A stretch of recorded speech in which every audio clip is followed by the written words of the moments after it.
Hello students, welcome to your own channel science classes by Munjal sir. तो students, आज की इस वीडियो में हम लोग सॉल्व करेंगे questions of chapter 5 acid bases and salts को। तो स्टूडेंट्स, जिन बच्चों ने अभी तक इस चैप्टर की एक्सप्लेनेशन वीडियो को नहीं देखा तो प्लीज़ जल्दी से देख लें, क्योंकि मैं चाहता हूं कि आपको सारे के सारे क्वेश्चंस यहीं पे लर्न होने जाने चाहिए। और वो बच्चे जिन्होंने अभी तक चैनल को सब्सक्राइब नहीं किया तो प्लीज़ डू सब्सक्राइब। तो चलिए देखते हैं क्वेश्चन नंबर 1 क्या है इस चैप्टर का। Question number 1, state differences between acid and bases, यानी कि एसिड और बेस के बीच में हमने डिफरेंस बताना है। तो ये सारा मैंने एक्सप्लेन किया हुआ है, जो पॉइंट्स आपको अच्छे लगे, जल्दी से याद हो जाएं, उनको आपने लिख देना है। तो बेटा देखो, फर्स्ट पॉइंट जब हम बात करेंगे इन दोनों के टेस्ट के डिफरेंस को बताएंगे। तो टेस्ट में क्या बताएंगे, एसिड्स आर सोर टू टेस्ट, क्या होते हैं, ये खट्टे होते हैं। और बेसिस क्या होते हैं, bases are bitter to taste. तो फर्स्ट पॉइंट आपको लर्न हो गया इनके टेस्ट के बेस पे। सेकंड क्या बात करेंगे, सेकंड हम लिटमस पेपर जो इंडिकेटर है उसके बेस पे डिफरेंस बताएंगे। जो एसिड्स होते हैं they turn blue litmus red, वो ब्लू को रेड कर देते हैं, कौन, एसिड। और ये बेसिस क्या करेंगे, they turn red litmus blue, ये रेड को ब्लू कर देते हैं। तो याद रखना है, एसिड जो है ब्लू को रेड करेंगे, बेसिस जो है रेड को ब्लू कर देंगे। ये सेकंड पॉइंट लर्न हो गया। तीसरा जो पॉइंट है बेटा, ये तीसरा पॉइंट जो है ये खासियत है बेसिस की, ये इंपॉर्टेंस जो है वो बेसिस की क्या है, दे आर सोपी टू टच, हाथ लगाने पे सोप की फीलिंग देते हैं, सोपी टू टच। लेकिन ये एसिड ऐसा नहीं करते, दे आर नॉट सोपी टू टच। तो थर्ड पॉइंट भी हो गया हमारा। फोर्थ पॉइंट बेटा, यहां पे मैंने क्या लिखा हुआ है, they do not change the colour of phenolphthalein. तो मैंने वीडियो में बताया था, फिनोल्फ्थैलिन भी एक जो है सिंथेटिक इंडिकेटर है, ये पानी की तरह का होता है, कलरलेस होता है। जब आप एसिड डालेंगे इसमें तो नो चेंज ऑफ कलर, फिनोल्फ्थैलिन का कलर चेंज नहीं होगा। लेकिन जैसे ही बेस टच में आएगा तो ये कैसा कलर दे देता है, तो ये पिंक कलर दे देता है। तो इसका फोर्थ पॉइंट हो गया बेटा। तो ये अगर 3 या 4 पॉइंट आप लिख देते हैं तो ये मोर देन सफिशिएंट है एक क्वेश्चन के लिए।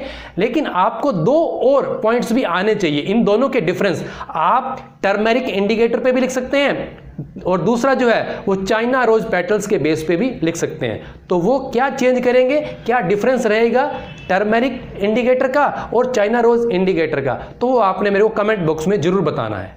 Question number 2, ammonia is found in many household products such as window cleaners. It turns red litmus blue. What is its nature? हमने अमोनिया की नेचर को बताना है। तो स्टूडेंट्स यहाँ पे क्लियर लिखा हुआ है, अभी हमने फर्स्ट क्वेश्चन में किया भी है, it turns red litmus blue. तो रेड लिटमस को ब्लू कौन करता है, तो हमने क्या पढ़ा था, basis turns red litmus blue. ठीक है ना बेटा। तो इससे हमें क्या बदल गया कि अमोनिया की नेचर जो है वो कैसी है, बेसिक इन नेचर है। तो हम क्या लिखेंगे, as ammonia turns red litmus blue so, तो क्या हो जाएगा, red litmus blue, so it is basic in nature, so it is basic in nature. तो यहां अमोनिया से कौन सा बेस बनता है, यानी कि जो विंडो क्लीनर है उसके अंदर कौन सा बेस होता है वो भी मैं आपको बता देता हूं। तो इसके अंदर होता है अमोनियम हाइड्रोक्साइड। ठीक है, तो इसके अंदर विंडो क्लीनर में जो बेस होता है अमोनियम हाइड्रोक्साइड होता है, ये बेसिक इन नेचर होता है, अमोनिया से बनता है। तो अमोनिया क्या होती है, वो बेसिक इन नेचर। तो स्टूडेंट्स, यहाँ पे क्वेश्चन करवाने का मतलब मेरा क्या है कि आप लोगों को यहाँ लिखवाने के साथ साथ अंडरस्टैंडिंग भी करवाऊं कि आपको इजीली लर्न हो जाए। तो अगर आपको वीडियो अच्छी लगे तो प्लीज इसको लाइक एंड शेयर करें, और हो सके तो कमेंट भी जरूर किया करें, मुझे बहुत अच्छा लगेगा। Question number 3, Name the source from which litmus solution is obtained. What is the use of this solution? तो बेटा हम लोगों ने देखा था, पढ़ा था पिछली वीडियो के अंदर कि लिटमस सॉल्यूशन या लिटमस पेपर कहाँ से मिलता है, that is extracted from lichens. तो कहाँ से मिलता है, litmus solution is obtained from lichens. तो लाइकेंस के बारे में आपको मैंने अच्छी तरीके से बता दिया है, it is symbiotic relationship between algae and fungi. ठीक है बेटा, तो इनसे मिलता है, उससे एक्सट्रैक्ट करके हम सॉल्यूशन भी बना सकते हैं, लिक्विड भी बना सकते हैं, या उसको पेपर की फॉर्म में बना सकते हैं। अब इसका यूज क्या है, लिटमस सॉल्यूशन का यूज क्या है, तो अब आपको पता है कि इसको हम एसिड या बेस जो सॉल्यूशन है उसको चेक करने के लिए यूज करते हैं। This solution is used to test whether a given solution is an acid और अ बेस। ठीक है बेटा, तो एग्जांपल में क्या लिखेंगे, अगर आपके ब्लू लिटमस को उसके ऊपर आपने एक सॉल्यूशन डाला है, अगर वो उसको रेड लिटमस में कन्वर्ट कर देगा तो इसकी नेचर या वो सॉल्यूशन कैसा होगा, वो एसिडिक इन नेचर या वो एसिड होगा। ठीक है बेटा, यहां से हमें पता चल जाएगा, चेक कर सकते हैं, इंडिकेटर है ये। अगर रेड लिटमस के ऊपर आपने कोई सॉल्यूशन डाला है और वो ब्लू हो जाए, ठीक है, तो वो हमारा कौन होगा, वो बेस होगा। वो किस नेचर का होगा, बेसिक इन नेचर का होगा। स्टूडेंट्स अब देखते हैं क्वेश्चन नंबर 4 को। क्या है question number 4, is the distilled water acidic, basic और न्यूट्रल। यानी कि हमें बताना है कि जो डिस्टिल्ड वाटर होता है उसकी नेचर एसिडिक है, बेसिक है या न्यूट्रल है, इसको चेक करके बताना है। How would you verify it, किस तरह से आप एक्सपेरिमेंट करके बताओगे। तो बेटा देखो, distilled water is neutral in nature, मतलब ना तो वो एसिडिक होता है ना बेसिक होता है, उसकी नेचर न्यूट्रल होती है। जो एसिडिक नहीं है, बेसिक नहीं है, तो वो क्या है, न्यूट्रल है। It can be verified with the help of litmus indicator. तो किसके साथ हम चेक कर सकते हैं, लिटमस इंडिकेटर। सॉल्यूशन भी ले सकते हैं, लिटमस पेपर भी ले सकते हैं। ठीक है बेटा, तो देखो आपने पहले रेड लिटमस लिया, अगर सॉल्यूशन लिया है तो उसमें डिस्टिल्ड वाटर डालो, ठीक है, पेपर लिया है तो उसके ऊपर ड्रॉप्स ऑफ डिस्टिल्ड वाटर डाल देंगे। तो यहाँ पे जो है इसका कलर, जो आपका लिटमस है उसका colour no change of colour रहेगा, कोई चेंज होगा ही नहीं, क्योंकि लिटमस पेपर एक इंडिकेटर है, वो एसिडिक या बेसिक वाले के साथ अपना कलर चेंज करता है, न्यूट्रल के साथ कोई चेंज नहीं करता। ठीक है बेटा, फिर आपने ब्लू लिटमस लेना है, इसके ऊपर भी सेम डिस्टिल्ड वाटर डालना है, तो यहाँ पे भी क्या होगा, नो चेंज ऑफ कलर। तो ये एक्सपेरिमेंट या ये प्रूव करेगा कि जो नेचर है डिस्टिल्ड वाटर की वो न्यूट्रल है। स्टूडेंट्स क्वेश्चन नंबर 5 के आंसर को भी मैंने लास्ट वीडियो में बड़े अच्छे तरीके से आपको बताया था। व्हाट इज न्यूट्रलाइजेशन, ठीक है ना, इसको बताना है साथ में with the help of an example. Example देके आप लोगों ने बताना है कि न्यूट्रलाइजेशन क्या होता है, यानी एसिड और बेस हैं उनको मिला के न्यूट्रल कर देना है, इसको बोलते हैं न्यूट्रलाइजेशन। तो क्या बेटा, the reaction between an acid and a base is known as neutralisation. तो इसका रिजल्ट क्या निकलता है बेटा, in this process salt and water are produced with heat.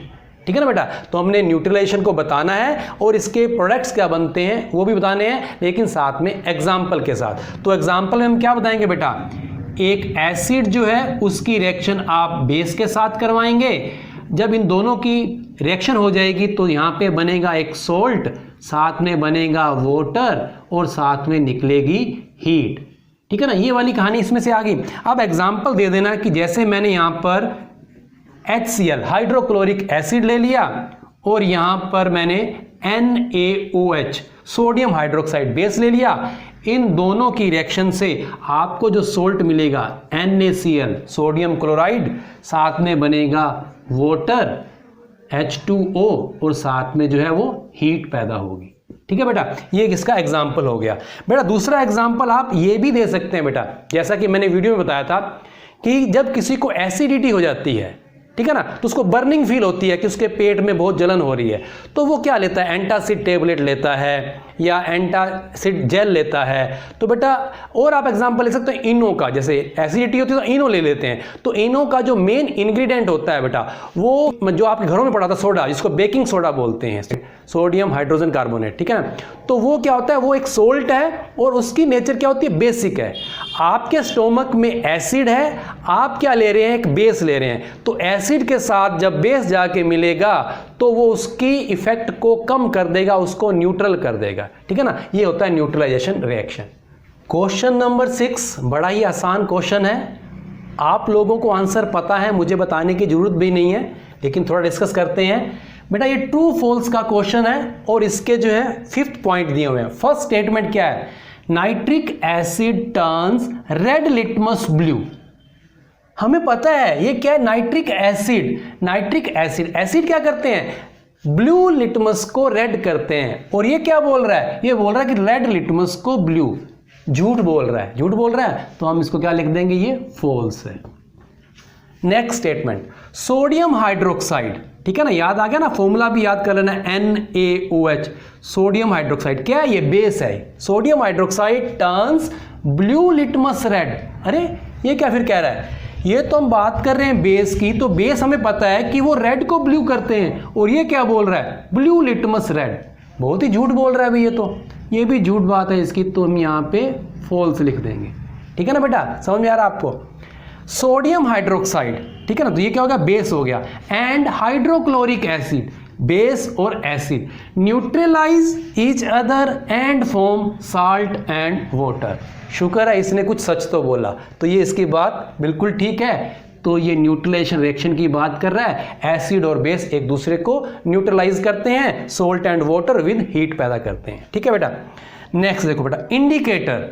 Indicator is a substance which shows different colours in acidic and basic solution. अब इस बात को हम ट्रू मानेंगे बेटा। देखो, एसिड और बेस के अंदर कलर का डिफरेंस होना चाहिए। हो सकता है कि किसी में कलर चेंज करेगा और किसी में नहीं करेगा, लेकिन दोनों की हम बात करेंगे तो कलर का डिफरेंस रहेगा। ऐसा नहीं है कि दोनों में सेम कलर या दोनों में कलर चेंज ना करे। तो यहाँ पे बात ठीक है, इंडिकेटर जो है वो एसिड और बेस के अंदर कलर चेंज करता है। ठीक है ना, तो ये बात भी इसकी ट्रू हो गई, दो बातें इसकी ट्रू हो गई। अब देखो बेटा, tooth decay is caused by the presence of a base. यहाँ पे बेटा मैं आपको थोड़ा बता देता हूँ पहले। जो हमारा टूथ डीके यानी कि हमारे दांतों के अंदर जो कैविटी होती है बेटा, जब हम कुछ खाना खा के, कुछ मीठा खा के ब्रश नहीं करते, मुंह साफ नहीं करते, तो कुछ टाइम के बाद बैक्टीरिया हमारे दांतों के ऊपर या उस खाने के ऊपर जो है बचा खुचा जो खाना होता है मुंह के अंदर, उसके ऊपर अपना एक्शन करते हैं और वहाँ पे एसिड पैदा करते हैं। ठीक है ना, जो हमारे माउथ के अंदर खाना रह जाता है उस पे एसिड अटैक करके वहाँ पे एसिड बना देते हैं। तो ये एसिड के कारण ये जो है वो टूथ डीके होता है, कैविटी बनती है। ठीक है बेटा, तो ये बात जो है इसकी फॉल्स हो गई कि ये बेस से नहीं एसिड से दांत जो है हमारे खराब होते हैं। तो अब बेटा देखो, आप लोगों ने ये सारे क्वेश्चन आंसर अपनी नोटबुक में नोट कर लेने हैं और नेक्स्ट क्वेश्चन जो हम नेक्स्ट वीडियो के अंदर बात करेंगे।